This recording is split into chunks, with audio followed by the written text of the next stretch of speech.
Thanks everyone for jumping on today through another round of the CIS journey that we're going on. Now, if you remember, this is a journey and CIS is an iterative process. We've talked about it before, how a lot of people will take it as this massive behemoth. It takes forever to deploy, costs an extreme amount of capital outlay up front and even OpEx, and it can really take your team off pace unless you do it the right way. And security is not a destination, and it's not a moment that you get to, it is iterative. So everything that you do within your organization should equally be iterative as it relates to cybersecurity. You should constantly be learning about yourself or have mechanisms to do that, and you should constantly be deploying those new techniques and new methods to be able to stop that threat. Over the course of this path so far as well, I'll stop sharing that for a second, we've also talked about the timeline of security and how it is so important for you to understand when you're deploying a technology in your environment, or when you're deploying anything for that matter, that is meant to defend against a security threat. That has to be, you have to balance between when it's going to be operationally ready, which means when it's all in place and it's done and it's operating, and how bad that threat is and where can it be, right? You have to be operationally ready as fast as possible, because from the time that you start something, we talked about the timeline of security. If a threat enters in at 12 o'clock here, and you start doing a security technology here, if it takes you 3 months to deploy and the threat actor can be in your environment undetected for that long, you will lose, plain and simple. And we'll talk about a couple stories today from that as we talk about some recent attacks that we've seen in the industry. But this is one of the most important things for you to understand is this. And so as you iterate through the CIS Top 20, you need to touch on each one and then go back around through. So that way you can make stair steps towards better security practices overall. It is not a one-size-fits-all approach. So it looks like everyone can see now. All right, so let me go ahead and share back to the screen. So again, I'm Chris Nyheis, the CEO of Vigilant. We do this series really just to educate.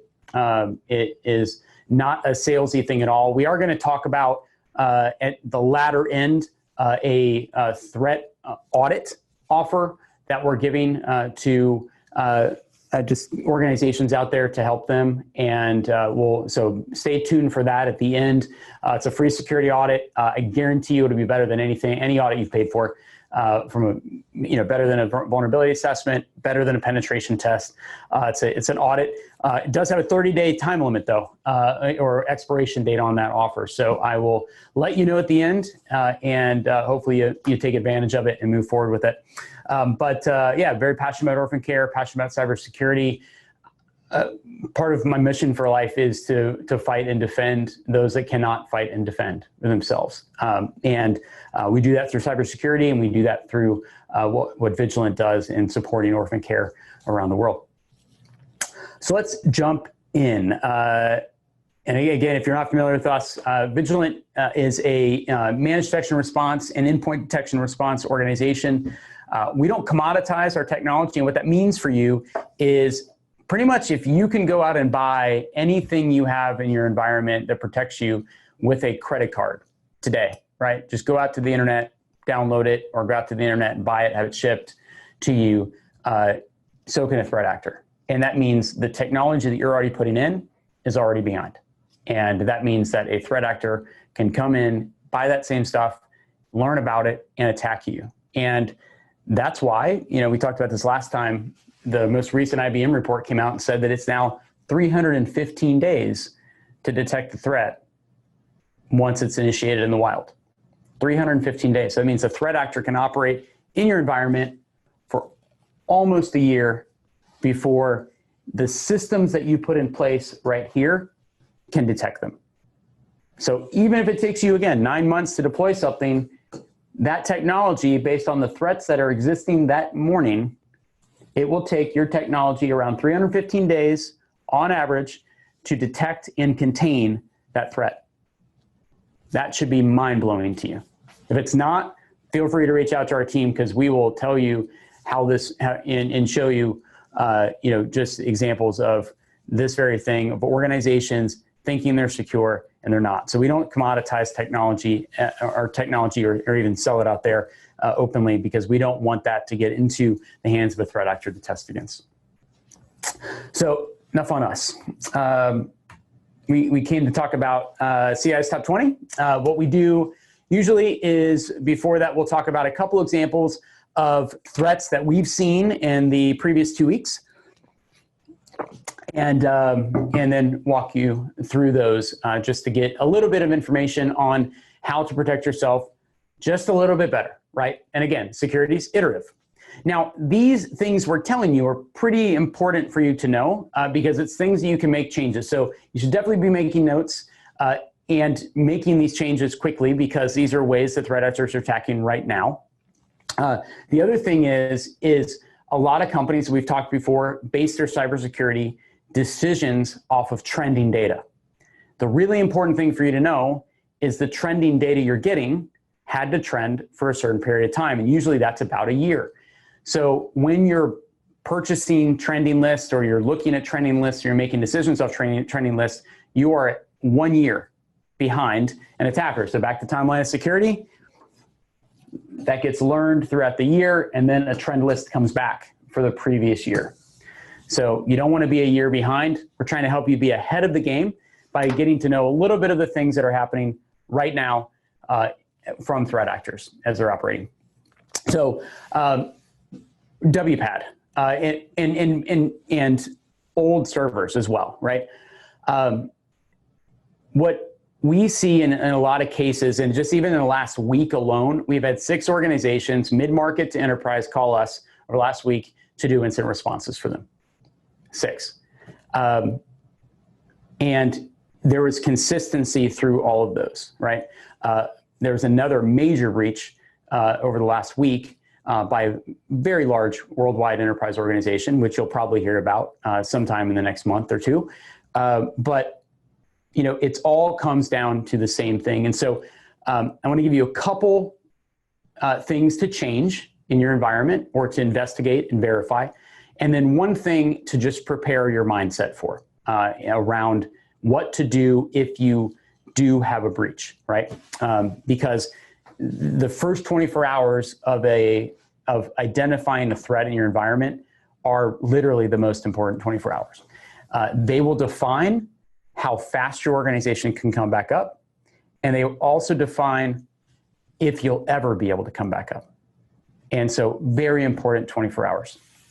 So first and foremost, one of the attacks that we've seen come across related to WPAD. So what is WPAD, right? So it's basically a proxy discovery service. And we'll talk about this today. And the reason I'm bringing this one up too is it relates to one of the 2 CIS Top 20 that we're going to talk about here in just a little bit. So when you look at WPAD, what basically happens is you have your laptop or desktop, and when you connect, it boots up Windows, and it's on by default. It is pretty common for us to go into an organization and see 70 to 80% of the systems actually still have this on, because it's on by default. Most companies don't know about it. Most companies don't disable it, but it's a huge entry point for an attacker to break into your environment. Huge. And I'll show you why. So attacker comes in, and by the way, the examples that I'm going to talk to you about all resulted in ransomware, every single one of them, and it was shutting down, and it shut down the organization completely. And the average time for organizations to be shut down right now is about 17 days. So you really want to be thinking about this, because this is legitimately real. And Vigilant is not a company that drives fear. We're a company that drives knowledge. When you have knowledge, you can understand what needs to happen, and you can make decisions, right? Knowledge should always drive decisions. Knowledge should not drive fear responses. Fear responses get you taken out. Knowledge knowledge-driven decisions keep you alive, right? So you have a laptop or desktop. When it turns up, it's by default going to look for a proxy, whether it's configured for one or not with WPAD service. So it goes out and just broadcasts all across the local network, hey, is anyone a proxy? And the way it does that, it says, well, I'm, yourcompany.com. And it comes back and says, okay, I'm with yourcompany.com. Does anyone have a proxy for yourcompany.com? And if someone, and so it just looks for it. And if there isn't one, then it just goes directly to the default gateway on your network, which would be your firewall, right? If there is one, well, then it's going to, if you've configured a proxy in your network, it's going to go to it, and then all of its web traffic from that point forward will come to the proxy first, and then to the firewall, and then out. If there isn't a proxy, it'll go directly to the firewall. Well, here's why that is an issue with WPAD. If you turn your computer on and someone else knows your domain, right? Or someone at your work or whatever, or someone's visiting your company and they're plugged into the network that your systems are on, or somebody is at Starbucks and they met you the time you were there before and they found out what company you worked for because they found out your name and they can look on LinkedIn, they can try to guess your domain. And if they know your domain, well, WPAD service will look for it. And if they've configured a proxy that is related to that, well, then now their computer becomes the path that all of your data goes through. And they can put up fake websites. They can redirect you to places. They can capture passwords and pretty much anything that you're doing on the internet. And most of you on this phone call, probably have that enabled by default, and it needs to be turned off. Now, and this is just an example of how having endpoint installed on endpoint systems is not good enough, right? Because what about the systems that connect to your environment that you don't have controls on? You could configure a Linux-based or any OS-based printer to do the same thing, right? You can modify some of these systems so that that can happen. So just having endpoint on your endpoint devices is not good enough. You have to have network-based, wide investigation of communications, right? And we've talked about that in some of the previous ones, but this is an issue. And so what can I do as I'm a threat actor at this point? Well, I can redirect you to Outlook differently, to a primary login screen. I can capture your credentials. I can log into your Outlook inbox.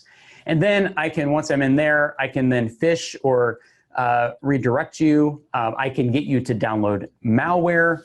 I can do all kinds of things. I can put up a fake page that you go to, and then it just downloads malware on the fly, right? So there's all kinds of ways for me to get in. Once I'm into your system, then you carry me into your home office, or maybe you're at your home office when I'm doing this. It doesn't matter, or maybe at your work office. But once I'm on your system, I can start to now work my way into your organization.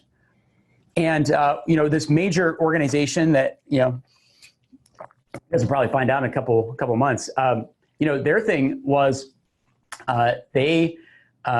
this threat actor was in their environment for months, and it was all time-based. The threat actor knew when they were going to be ready to flip a switch, so they time-based everything. Over months, they worked their way through the company.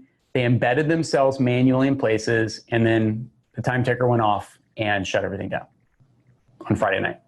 And they're losing millions of dollars a day. And so this stuff's real. You have to know when these systems come into your environment. You have to know if it's on, and you got to be able to shut it down. And here's the key, and this will transition to the next story. And another company called us. They thought they had great backups. They thought that their security was great and that it would detect what was going on. There's been a ton of new variants of malware being modified, over the last 6 months One, because you have a lot of remote workers that are out there, but two, a lot of security teams are focused on other things because they're trying to secure a remote workforce. Three, threat actors just have the ability to do that really well because they have a step up on you. Because earlier we talked about the commoditization of security, right? And how if you can buy something, so can they. And so, in a lot of cases, these threat actors have just been buying the same antivirus that you can buy. They download it, and they've been perfecting malware changes against it. And once they see that, particular change they made isn't detectable, they just attack with it. And again, that takes about 315 days to find. So, we're 6 months in to COVID and everyone working from home and this great distraction. And it is just, insane. And that's not to make you afraid. That's more just to say, you have to make this a focus of your organization. It has to be talked about in your board meetings. It has to be talked about in your executive meetings.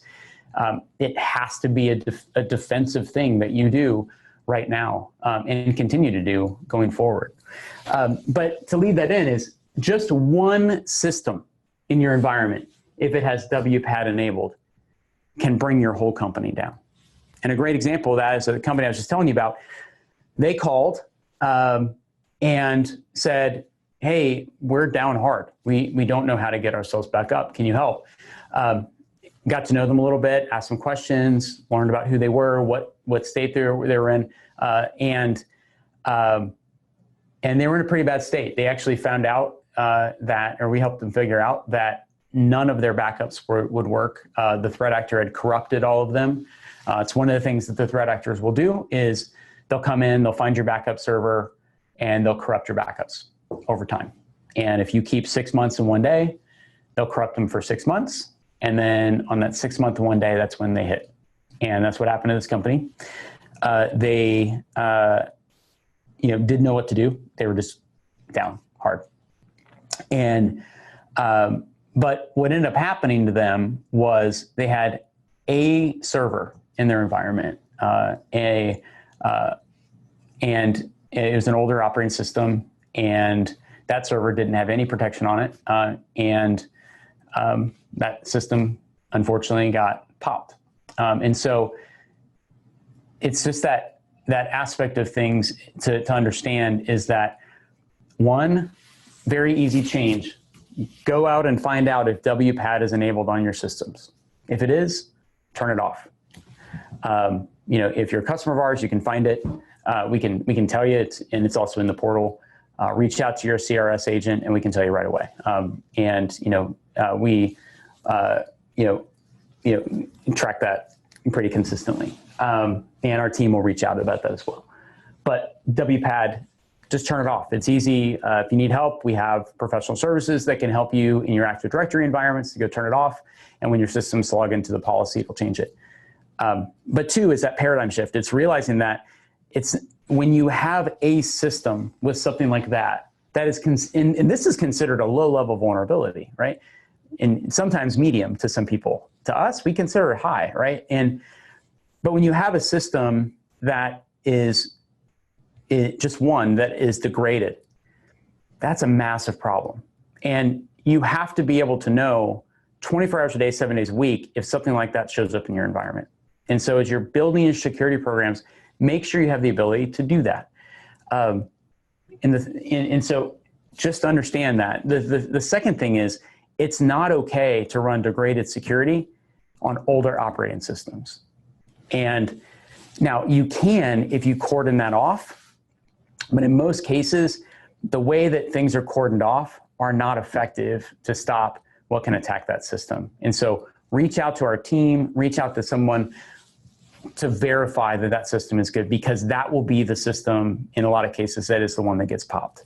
And that's a problem. If you have Windows 7, it's not supported anymore. You need to upgrade these systems and get them to the point where they're not going to be that one system that enters into your environment. Now we get it. There's a lot of manufacturing floors and things like that. There are ways to protect those systems, but you have to know whether or not they are protected. And so, again, reach out to us. We can help with that. We can help you lock those systems down. We have professional services that can help your team if you don't have enough bandwidth to do it.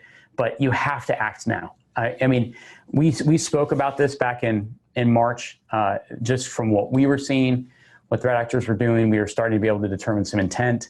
And we said September, October is going to be nuts, just because, and we said this on webinars back then, and it is, and it's just turning up. And it's not a fear tactic, it's just knowledge. You have to act. Now, the third thing is just a paradigm shift for organizations.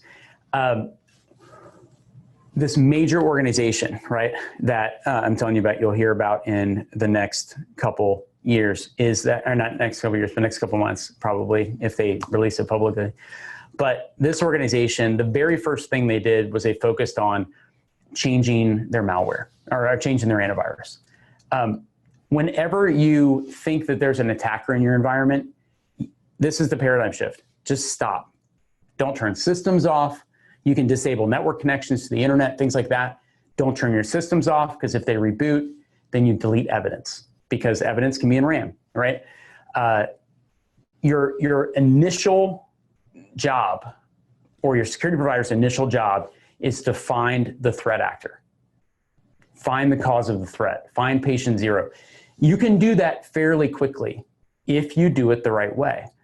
However, if you start rebooting systems, or you start to make major changes, or you start to swap out your antivirus, or you start to restore from backups, and that threat actor is still there, they're just going to sit there and watch, and they're going to pick you off.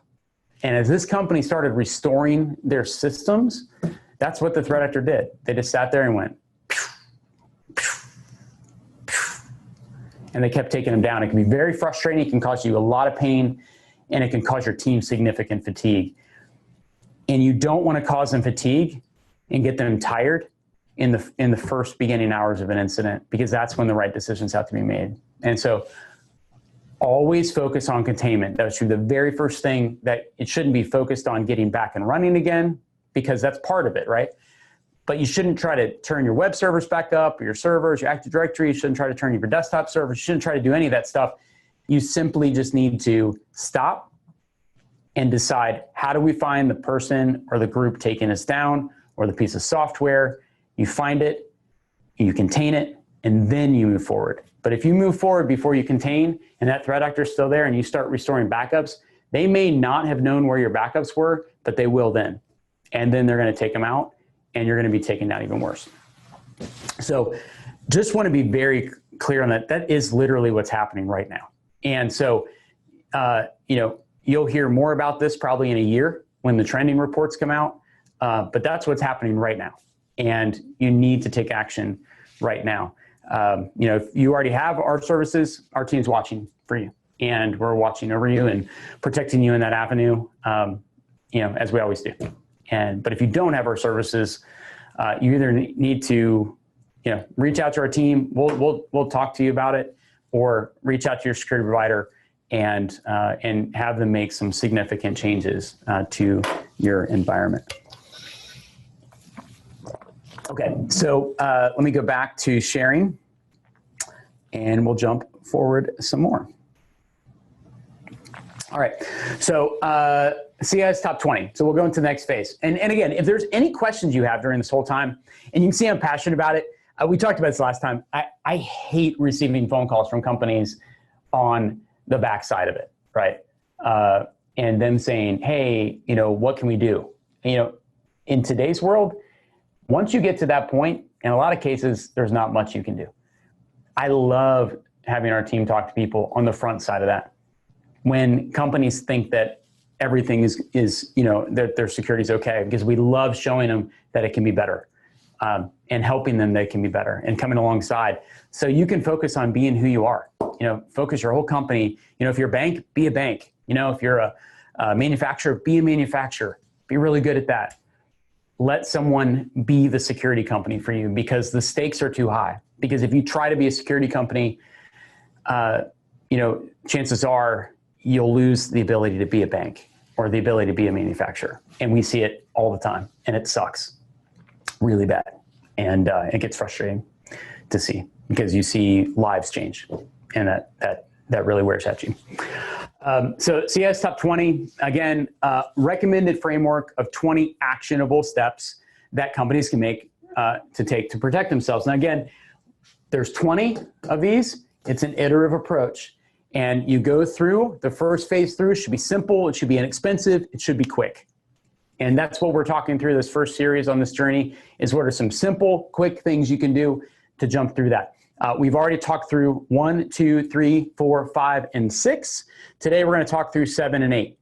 And I'll tell you, the first 6 could be done in a matter of less than 5 days and not cost you very much at all. But they are extremely important, as we'll talk about here in a second. The 7 and 8 as well, it takes a little more work to do because it goes into a separate phase of CIS Top 20. But still, all of these are quick things that your organization can make even between now and the end of the year to be much more secure, much more ahead, and then you start back over January 1st and you go through another iteration just building on where the last one left off. So we talked about timeline of security. So again, the top 20, we'll just scroll through these pretty quickly. We went through these top 6. These are the basics. Now, these are also the places, as we talked before, where companies start last. They generally start on the last 6 because they're kind of sexy, they're cool, they look good, they're things like training and all those things, right? It's generally where companies start first. In reality, they need to start here because this is about knowing yourself and knowing your attacker. If you know those two things, you can make the proper decisions to protect yourself going forward. If you don't know these things, but you have a really good training program, then you're going to get hacked a lot. Like you just will, even though your team is trained. Because again, remember, it only takes one device or one person to get compromised. That's it. And you know, these 6 things will help you have a very good footing on which to detect and identify and decide on what to do with that one device. But if you don't have these 6 things, then you're just a sitting duck, right? So like I said, the first place people start is the last 6. The second place people start is what's called these foundational areas. Now this is once you know yourself and once you know your enemy, here's the things that you do to defend yourself. And each one of these has tons of products and services and solutions and best practices and all these things that the industry throws at you all the time. And it can be really daunting. And I know that because I used to be a CISO, I used to be a consumer on your side of the desk. And I got inundated, you know, emails, phone calls, websites, all kinds of things trying to pull me in, conferences. Because this is where the technology deployment happens, you know, and a lot of companies will just sling technology in. And if you don't know yourself or you know your enemy first, you don't know the right technology to buy. So you're going to potentially buy a technology that will be wasted. We've gone into organizations that literally had security equipment, brand new in the box, had been sitting there for 3 years because they bought it and they didn't need it, or they bought it and they didn't know how to deploy it, or they bought it and something else became a priority. But when you know yourself and you know your enemy, you can make very quick surgical decisions that get done to completion in the time frame it needs to, so you can defend yourself. And this section, the foundational section of CIS Top 20, is one about strategy and tactics. What's your strategy based on what you know about yourself and your threat actor, and what are the tactics by which you will accomplish that strategy? So you see things like email and web defenses we'll talk about today, malware defenses, limitation and control of network protocols, data recovery, you know, so and so. The next 4 are also foundational. So data protection, controlled access, wireless access control, things like that. And then here's the last 6. These are the ones that most companies have done. They implement a security awareness and training program. They do application software security. They do incident response management. So they go out and hire they hire companies just to sit around, right, with retainers. They do pen tests and red team exercises where companies come in and scan them from a vulnerability standpoint. I will tell you, without the first 6, these are absolutely not going to protect you the way you think they will. Without the foundational ones in place, they will protect you a lot less. These should be some of the last things that you do in your environment, not the first. Otherwise, you're going to spend a lot of money that you shouldn't. And I can tell you this from experience because I did the same thing when I was a CISO. I literally started here. That's what my peers were telling me. It's what marketing was telling me. It's what all the lists out there were telling me to do. And then I realized one day that that didn't work and it wasn't working and we needed to do something different. So today we'll talk about email web protection. We'll talk about malware defenses. Again, steps to securing yourself needs to be about knowing yourself first, knowing your enemy, going after a short-term tactical plan to stop bleeding, create a strategy, and then iterate that approach as you do based off of what you know about yourself. Email, and looks like there might be a question out there. Oh, cool. Thanks, Bill. Thanks for the note. Thanks for joining today. I appreciate it. Part one is, that first step, and actually, it looks like I may have not changed that slide. It's supposed to say second step. And so second step is develop those strategies and tactics. I'm sorry for that. That actually bugs me. So is start implementing those strategy and tactics. So all of the technical things that you put inside your environment, unless it helps you know yourself better, if it's a reactive detection or if it's an analysis, behavioral-based detection, if it's those types of things, if it's about prevention, then it will not help you know yourself better. Just won't. It's going to be reactive. Knowing yourself is a proactive thing. I just did this metabolic reset thing, right? Trying to get back in better shape.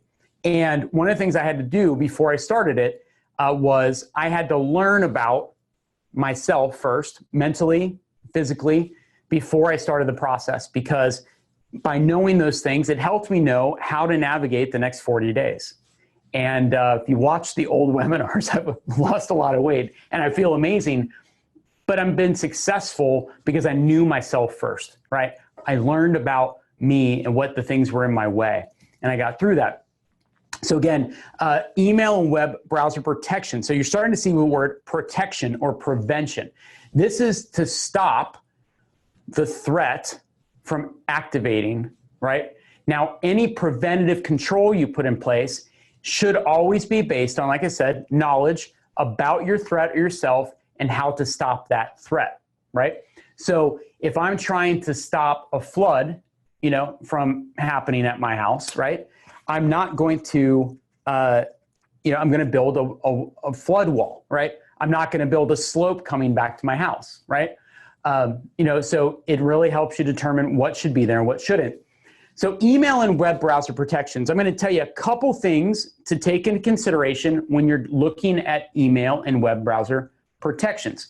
The first one is internal and external investigation. And these are just things to evaluate your existing security and know what you need to put in. So if I have a laptop, right? When you think about attacks in general, right? If I have software running inside this device, right? Antivirus, proxies, malware analysis, whatever it is, right? Logging.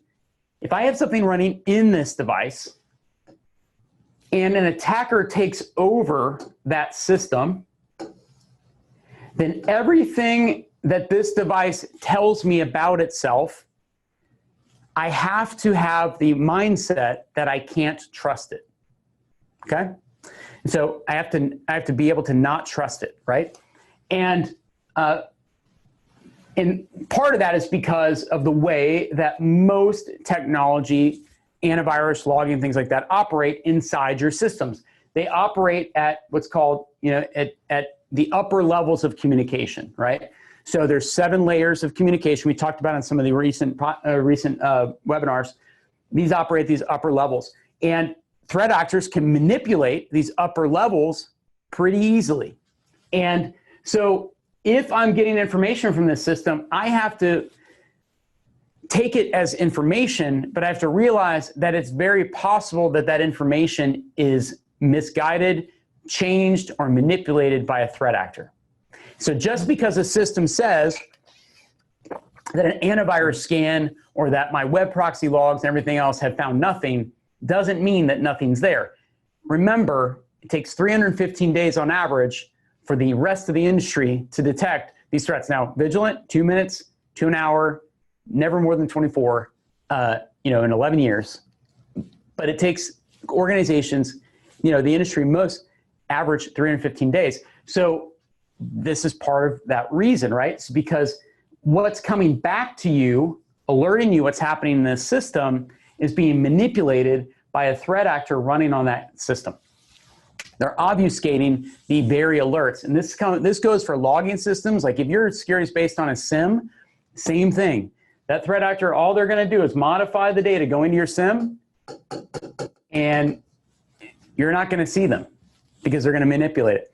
I guess I'm sharing PowerPoint again. Sorry, I keep doing that. Dang it. So anyway, you have your system, you have your compromised host, and if your detection and security is all based on what's happening in this host, your detection can be compromised and the alerting of that information can be compromised coming back to you. So what's really, really important is that you are able to take a secondary detection around that system. And there's a lot of different ways to do that inside organizations. We do that for our customers. We also do endpoint on the inside. This is more of this, what are the communications coming from and to a device? And this is what's happening in the device. And you need to constantly be able to correlate the two things. That's why it's really, really important to be able to have, and now what's even more important is this information is your trusted data set. This information is an untrusted data set. And so the only way this can get trusted in your environment is if you compare it to the trusted information that you're gathering around that device.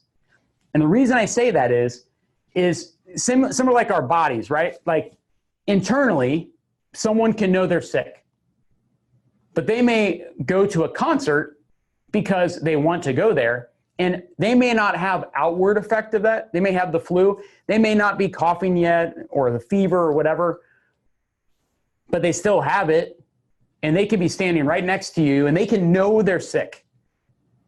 But maybe they're trying not to sneeze or whatever. If you don't see that outward effect, right, then you're not going to know they're sick. But when you do see the outward effect, because in order for them to infect you, right, they're going to have to sneeze or whatever, and those things are going to have to come out. You're going to see the outward effect and go, oh, something's going on in there, and maybe they're sick or whatever, right?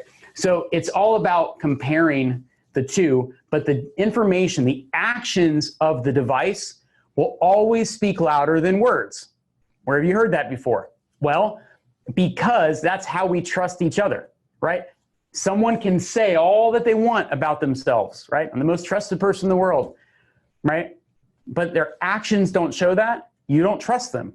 So why the heck do we do the opposite in our environments when we're trying to secure them?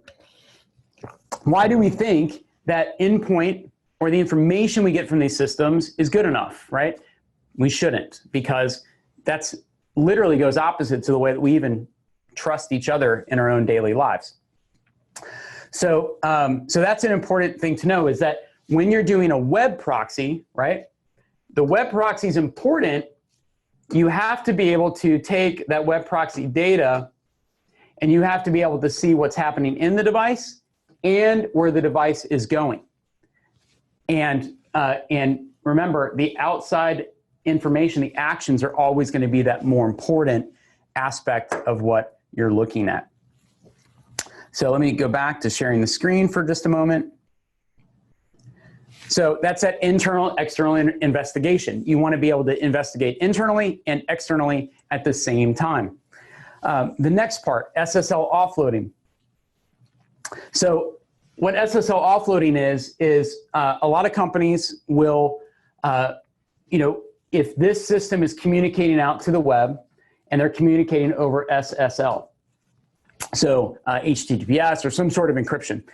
What a lot of companies feel like they need to do, because there's a lot of companies that sell this idea, is they need to do what's called SSL offloading. And what SSL offloading is basically you put a device right here and the user connects to here, kind of like a proxy. What is a proxy? It decrypts the data stream, investigates it, creates logs, sends them off to a server, and then it recreates the SSL traffic on the other side so the user can go to the website. Now, here's the thing. The SSL traffic between your network and the company or the website you're going to is here. The SSL traffic between your device, your laptop on the inside, and your proxy is here. So where does this come into issue? Well, one, massive policy violation.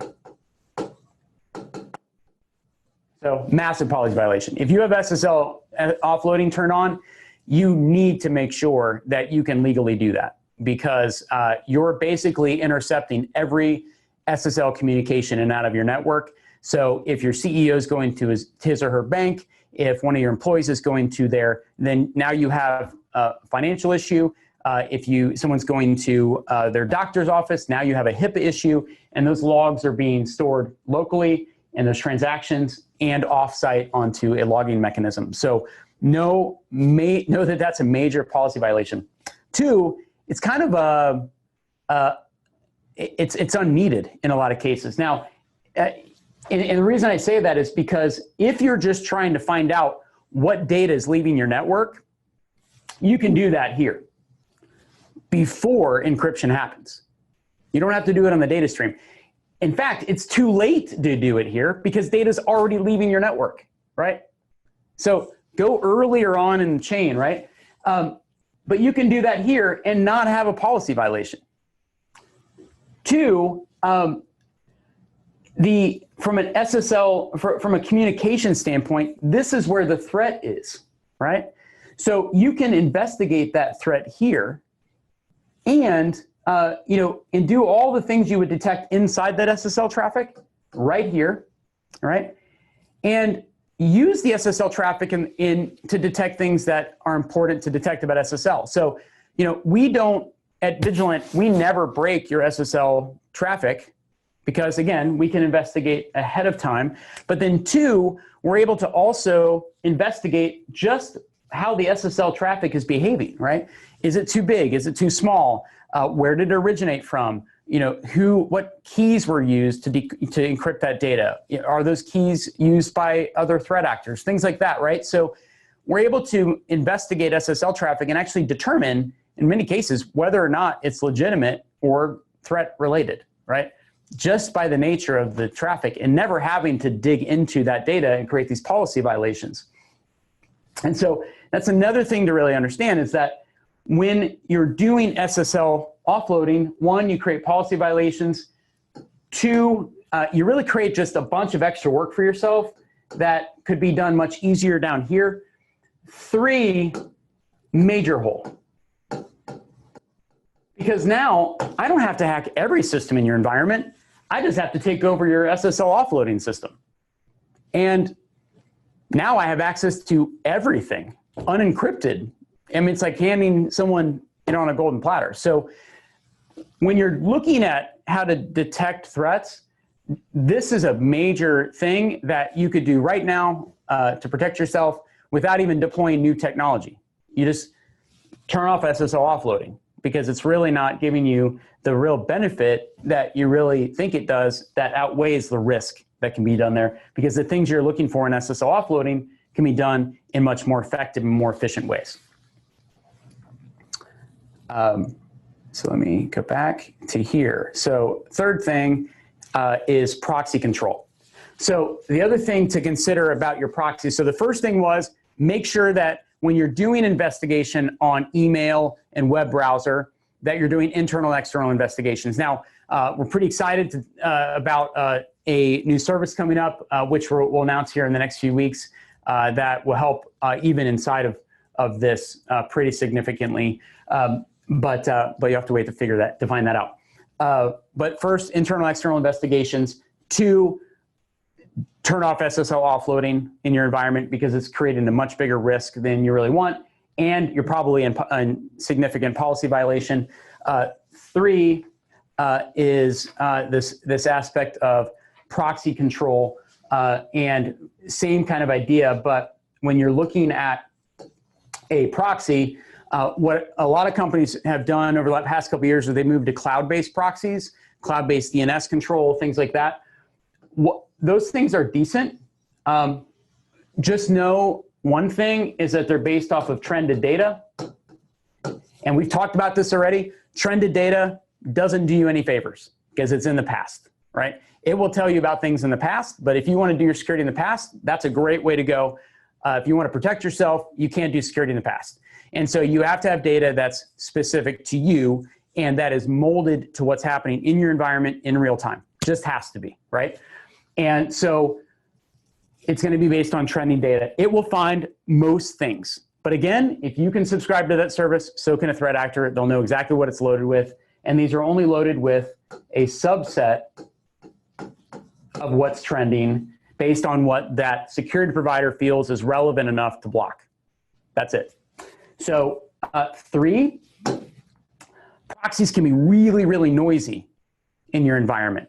And so the best place to stop a threat and the best place to stop proxy traffic or to stop your users from going to places you don't want them to go is as close to the user as possible, which is right here. Because if I have a proxy on my network, well, now every web request, and if you've ever looked at the packet capture for a web request, there's tons of information going back and forth, even down to a single click, right? So all that information is bouncing back and forth for every single system, and it causes so much noise in your environment. So a lot of companies will go into and they think they have a bandwidth problem. No, they don't. Well, they do have a bandwidth problem, but it's because they have a proxy in their environment that all their users are just banging against, right? And it's slowing things down in their network. The other thing is, if you have a web server on a local network, internal, or you have another server or a system or a desktop, well, if you've got a proxy here, you can block on the same subnet traffic going back and forth. And that's pretty key. That's pretty awesome and important because you have now more control, right? But also, if I don't want a user to go to a website, I'm just blocking them here. And now, and by the way, if you're using a cloud-based proxy, right, now it's got to go out and come back, and then the client has to say yes or no, you can't go, but you're still using all this bandwidth. Instead, if you're able to just load this system, right, it's how our endpoint works, but you know, when you're looking at products and proxies, you want to have this to be a self-contained system. So that way, one, it's fast, it's quick, and you're able to block here instead of creating all this network traffic in your environment, which, by the way, more bandwidth, more network traffic overloads your firewalls and your routers and everything else, and it degrades their security.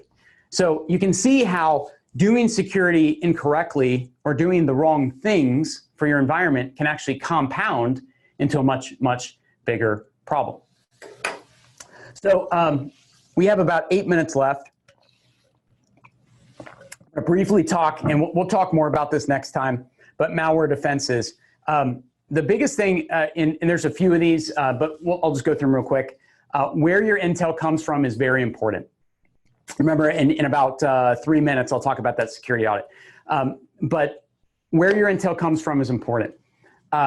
It needs to be curated to you. We talked about it here, about trending. It needs to be curated to you. Otherwise, it's not going to be effective.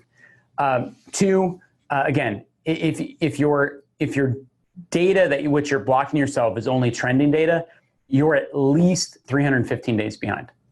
You just start.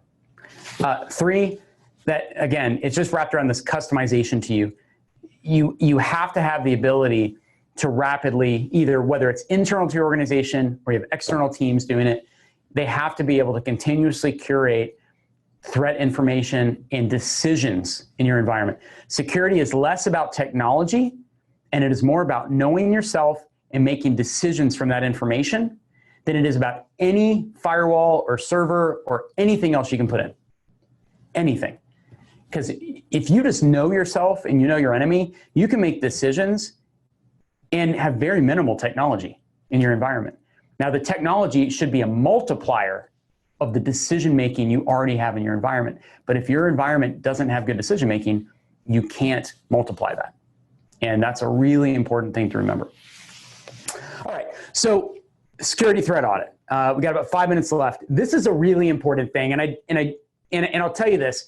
We talked about, we just changed this. We used to do a free POV, proof of vigilance. It was a taste of what we do.